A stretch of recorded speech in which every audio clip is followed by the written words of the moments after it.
به صفحه خدماتی مؤسسه پارسا خوش آمدید. هدف ما از مقالات و برنامه‌های رادیویی و ویدیویی من این است که شما را با مسیح و آزادی در او آشنا کنیم. همچنین دوستدار آن هستیم که پایه‌های الهیاتی و طرز زندگی عزیزان مسیحی فارسی زبان را در سرتاسر دنیا تقویت کنیم. تمام نشریات و برنامه‌های آموزشی پارسا از دیدگاه انجیلی و پروتستان می باشد. برخی از مقالات و کتابچه‌های انتشار یافته را می توانید برای خود سفارش دهید. سوالات و نظرات خود را نیز می توانید با ما در میان بگذارید. عیسی مسیح می فرماید: بیایید نزد من ای تمام زحمت کشان و گرانباران و من شما را آرامی خواهم بخشید. یوغ مرا بر خود گیرید و از من تعلیم یابید، زیرا که حلیم و افتاده دل می باشم و در نفوس خود آرامی خواهید یافت، زیرا یوغ من خفیف است و بار من سبک.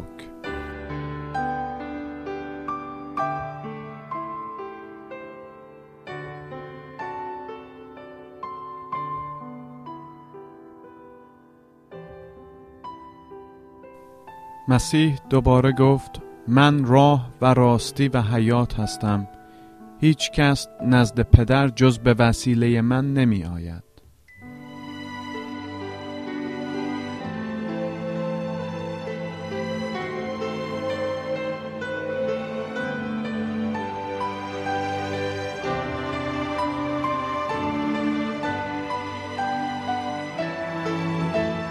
مسیح دوباره فرمود: پسر انسان آمده است تا گم شده را بجوید و نجات بخشد.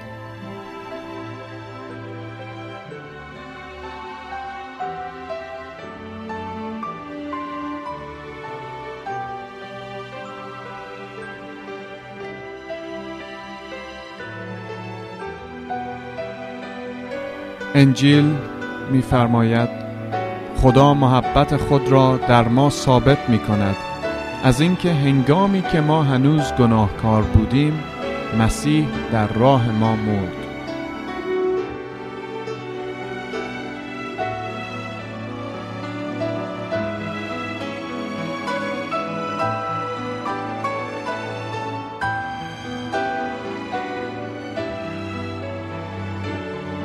خداوند میگوید: بیایید تا با همدیگر استدلال کنیم.